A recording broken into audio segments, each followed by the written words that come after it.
Hello, welcome to the Brand Bravery podcast. I'm Amy Purdy, the Brand Explorer, and I am here to help inspire you to bravely overcome your challenges on your business journey by hearing how others have overcome theirs, pushing forward and taking the next step, whatever that needs to be at the time. It's a brand new adventure for your business journey. Lisa is also known as the website Wonder Woman. She has run her website business since 2015, and her mission is to help women make the most out of their websites to be able to grow their businesses online. She has a just do it attitude and specialises in WordPress website creation, support, training and strategy, focusing on making tech as simple, non-scary and as fun as possible. You started a business in 2007, so you've had 3 businesses? Am I right? 3 main businesses, I think. Yeah. Oh, interesting. So you've had quite a lot of different things happen then between where you've been to where you are now. So I'd love to know your story of how that all worked out. Yeah. Like you said, I think back in 2007, my daughter was 2 at the time, my youngest daughter, and I before she was born, I worked in a doctor's surgery, and which was great because my eldest daughter, she was about 6 then, I think, at the time. And I only used to work in the day. But then what happened was when I went back after maternity, they wanted me to work longer hours, and it got to a point where my daughter, she had a bit of an ongoing illness. So she was like, I was struggling for childcare all the time. And one day I didn't have childcare, and I remember having to go in because I was practically doing everything with the help of the other 2 girls that worked there. And they were off, and they were like, right, you just have to bring the baby in. And I was literally, she was 6, so about 8 months old, and I was sat there in a busy doctor's receptionist, right, with a baby on my lap screaming because she wasn't well. Oh no. And then I just thought, I can't do this anymore. And obviously then I didn't have any childcare at all. And I was like, right, okay, I'm going to have to leave my job.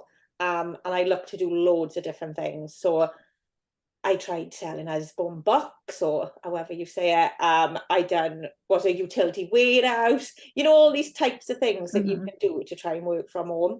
And then I found this course, and it was teaching you how to create a website and do the SEO type stuff. And I was like, oh, that sounds really interesting. So this was about 6 months after I'd left work. And obviously my husband was just providing for us then because I wasn't able to work.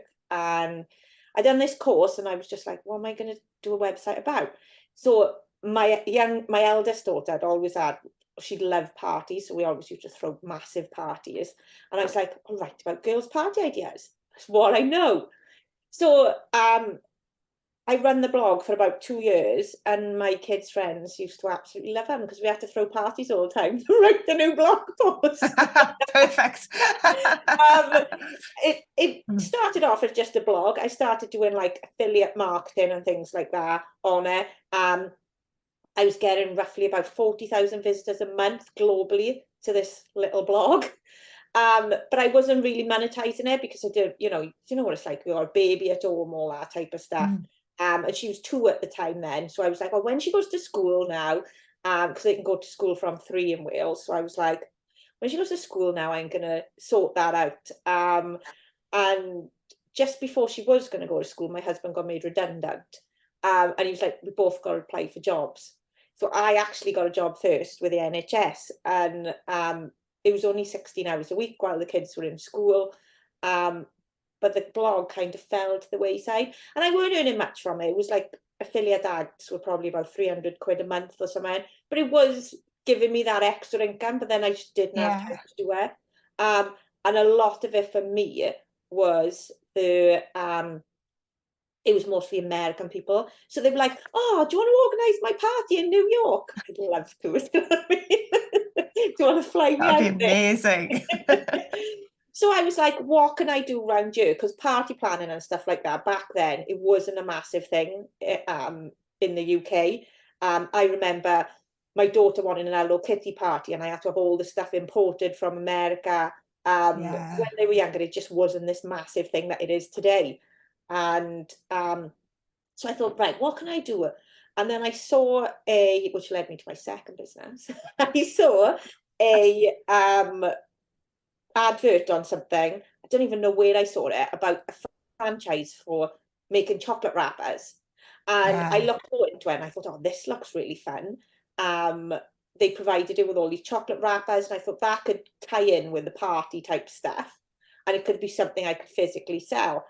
Um, so I kind of looked into it, even though I was working, and I kind of let the blog go a little bit.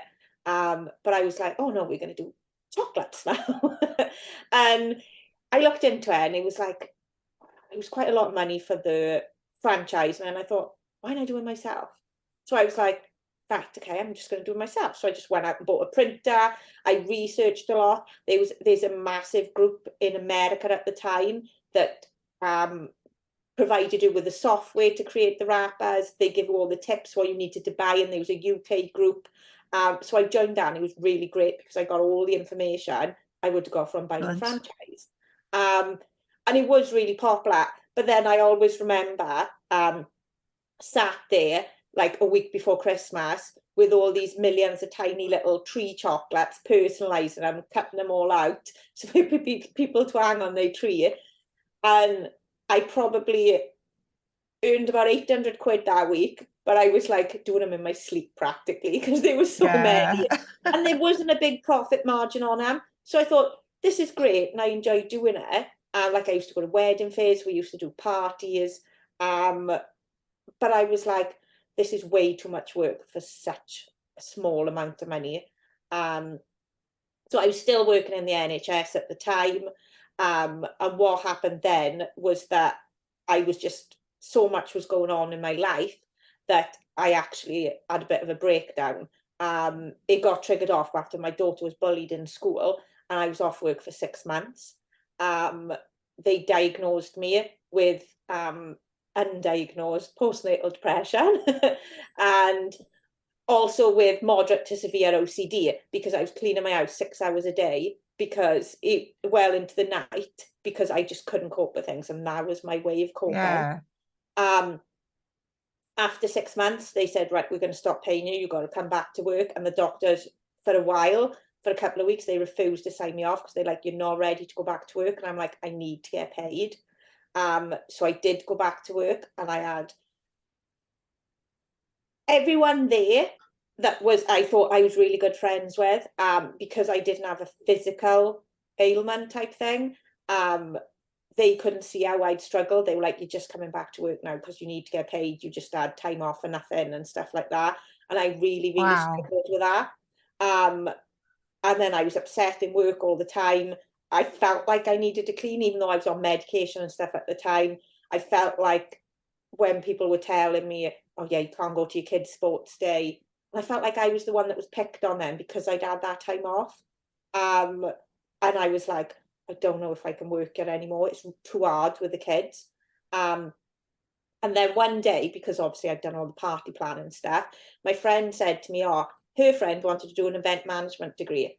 So she said, why don't you go along? You'll be great at that. And she said, you've always said you wanted to go to uni, but I actually had my first daughter, I was nearly 19. So obviously I was pregnant just after I finished school. So I didn't go to university. And everyone always said, you'll be the first in our family to go. And then I didn't.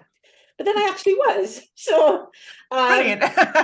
so we went, literally, I said, oh, what have we got to do? She said, there's an open day tomorrow. So I literally went the next day, signed up. I was like, yeah, that's great. I'd done an HND in college when Saf had been born. It was just in the nights. I'd done business administration. So I went back to work, and I said, look, I work 3 days, but this is 3 days, and there's 2 days that I'm going to have only go down to 2 days type thing. And they said, no, you're not going to be able to go to university, sorry. Then maybe me. Well, okay, I'll just leave that. You must have really liked the sound of that.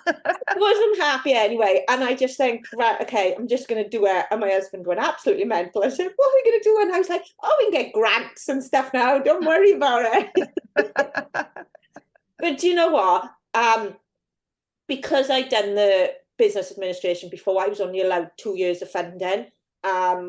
so I spoke to the people and they said, oh, actually, you can't, we can only fund it for 2 years now. You have to pay the first year yourself. And I was like, where am I going to get £9 to pay for a course, let alone anything else? Yeah. I'm going to have to go back to work. I can't do the course. And then they rang me and said, actually, because you've got a business HND, you can go straight down to the second year and we're going to skip the first year for you. So I'd done my Hooray. degree in 2 years. And I had a 2-1 Oh, that's at the great. end of it. So, but I think, like, and I was still working then, like I went and worked doing weddings and all that type of stuff. And I really enjoyed my degree. I found loads of people and I felt like I started to get better in myself, which I wanted to for my Yeah. children. So then what happened then was once I finished my degree, I was like, what do I do now? I was kind of just working in a pub at the time then, which obviously I'd done the degree and all this stuff. There was loads of money worries, and me and my husband, there was lots of things involved. We actually split up in 2015. And I was like, what am I going to do now? I earn £100 a week working in a pub while the kids are in school. What do I do? Because when I was doing my degree, I was working in hospitality, but I was literally working from, I'd pick them up from school. I'd go to uni all day, pick them up from school, take them to like my friends or whatever to give them food. I'd go to work for 4 o'clock and wouldn't come home until 3 o'clock in the morning. Yeah. Like I Wow. can't sustain these hours. So I was just working in a pub in the day, and then me and my husband split up, and I was like, oh, what am I going to do? £100 a week. Tax credits, I probably had about £100 a week, but it's not enough to live on when you're on your own. No. So someone said to me, oh, didn't you do a website before? And it was my friend's mother, and I was like, oh yeah. She was like, oh, I'm going to do this new business. Can you make me a website? And I was like, yeah. She said, what would you charge? I went, I don't know. She went, well, if I give you 50 quid. I was like, yeah, great. Do you know what I mean? And Wow, literally, that's such a small amount. I know, literally, I was like, oh, I can do that. I've made designed chocolate bars before and stuff Uh-huh. like that. I made a website, but my husband had actually, I made a website, like a template build up, and my husband then he actually coded all the website for me, so it looked how I wanted it to look. And it kind of coincided with I was on Facebook and I entered a competition to win a WordPress course, which I won and completed. And I Hooray. was like, right, I can try you out now making a website. And then she referred me, and then they referred me, and 8 years later, I'm still here, and people are still referring me and asking me to create websites. But I think the biggest thing for me in that time is the impact it's had on my children. They've Yeah. had me home with them for the majority of their lives. They are 17 and 24 now, and my stepdaughter, who's 20, actually lives with us now as well. They've had mum at home for most of their lives, and I don't think they're ever going to move out. But it's stuff like, I remember when I got nominated for my first award, and it was like South Wales Business Awards Female Entrepreneur of the Year, and I became a finalist, and I took my daughter with me, because me and my husband was still split up at the time. We were split up for 5 years, and then we got back together in COVID, which is a whole other story. But a good one. I know, Yeah. yeah, a good one. Mm. So I took my daughter with me because she'd been helping me out, and she went and she said to me, "Mum, you've tried loads of ways to make money because you were one of those people who can't just sit around doing nothing." And she said, Mm. "I can see how you've tried to provide to us." And she said, "You've made a success of this. I'm here in this awards with you now." And she said, "I'm so proud of you." And for me, I was like, "Oh, just from someone asking me to do a website is how has it led to this?" And like I didn't actually win that award, but I have won 2 awards since. And when my daughter was in uni, she was doing a history degree and then training to be a teacher. And I think for her, she was like, oh right, okay, all my friends working at McDonald's and pubs and stuff, they were moaning they haven't got time. So she was like, I'll just set up a VA business. And Brilliant. for her, she had those choices. And I think a lot of it, to get back to like the branding stuff, is because my brand was so strong. And I know that I always remember I'd done lots of networking. And obviously my business, it was previously called Website Wonder Woman, which I am still Website Wonder Woman. You are. Everyone kept referring me in groups and stuff like that. And I don't think I could have grown my business without like, as soon as someone said websites, people would be like, oh my God, Website Wonder Woman, you need her. She's a Website Wonder Woman. And I remember walking into a networking meeting that I hadn't been to before. And they were like, oh, what's your name? And I was like, oh, Lisa. And they were like, oh, have you been here before? No, whatever. Didn't have a clue I was. And then I sat there and everyone ran around the table and I was like, oh, I'm Lisa. I'm also known as Website Wonder Woman. And they were like, oh, you've done my website. You've done website. Yes. And this woman, she was literally, oh my God, I'm like proper fangirling now. I see you all over social media. And she's now my accountant. Fantastic. And this happened to me actually last week as well. This woman said to me, I recognise your face. And I was like, oh, I don't know. She said, from years ago. I was like, I don't. She went, don't tell me what you do yet. I'll wait till the introductions. And then someone said, oh, she does websites. She went, your website, Wonder Woman. And It's a good feeling, isn't it, when that I happens? feel like that I've gone through all this stuff. Like I went through the OCD, like I'm not on medication anymore. But I feel like having that other persona, which was the brand of my business, allowed me to be a different person to do that. Does that make sense? Yes, absolutely. And I think when I look at everything that you've just said, I'm just looking at my notes. Yeah, I can see all of these moments where you have been brave in order to build your brand, you know, and you've stepped up and you've done the next thing and you've taken the opportunity, or you've looked into something to see if it'll work and then dived onto it in order to get you to where you are now. And it's not like, I mean, you could sort of say, oh, you've just sort of fallen into it, but actually you haven't, because there's loads, every moment you have the opportunity to go, I can do this, or I can just forget about it. And you've always gone, I want to do this, I want to try this, I want to push harder. And I think that's just so inspiring. And there was things in there I'd never heard before, which has been really And I think for me, like you said about talking about being brave, and then I was like, I don't generally, like when I say my story, I say, oh yeah, I done parties and then I done chocolates and then I just fell into the websites. But I think I wouldn't have been able to do that if I hadn't have got ill, and like my daughter was ill. Like it would have been a totally different path. So sometimes them things we talked about, because they will lead you to where you are now, which could be a much better life and stuff like that. And you know, it is we all like have to take me and those my new husband steps. splitting up and all that type of stuff. If we hadn't split up, I wouldn't have been looking for extra money. Do you know what I mean? Yeah. So yes, Everything so it's happens really for a interesting. reason. It does. And I think when you run a business, you have to be brave and you have to step out of your comfort zone in order to grow it. And like you're saying, you know, we've won these awards, you've had to go to these award ceremonies, and people have had to know who you are in order to buy from you and to nominate you and for you to win. And in order to get to that point, you have to do things, don't you, that might not feel particularly comfortable, like networking. I mean, I don't know how you feel about networking, but I used to be quite scared of networking. Now I love it, but it's one of those things that you know you have to sort of get over how you feel, and it's all about being brave and put it on video and sharing things and getting in front of people. It's all different things that you have to do to be brave for you and for your brand to get it to where you want it to be. And I think sometimes I'm not brave, and I think I did have that persona to hide behind, and I was like, oh yeah, that's just website Wonder Woman. But now, the last year or so, I've been more Lisa. And oh yeah, look, that's Lisa now. And I'm like, oh, people actually know my name now and stuff. So it has been that I've had to do that as well, and just be me and not have to try and be this other person. Yes. Even though that was still me, but you know what I mean. You were the website Wonder Woman, which you still are, but it's a different persona. And I think also, you know, that's quite an interesting story too, isn't it, about how you were the website Wonder Woman and you had to change your business. So you've had to, well, not change your business name, but keep your W's, which I think was very clever. And I think that was the issue, because I was website Wonder Woman, but the business was too much about me. Like people only wanted to work with me. They didn't want to work with other people. So I'm still website Wonder Woman in my business, but obviously then we changed it to the Wonderful World of Websites, because I needed the www, because my husband bought me, because it's websites, right?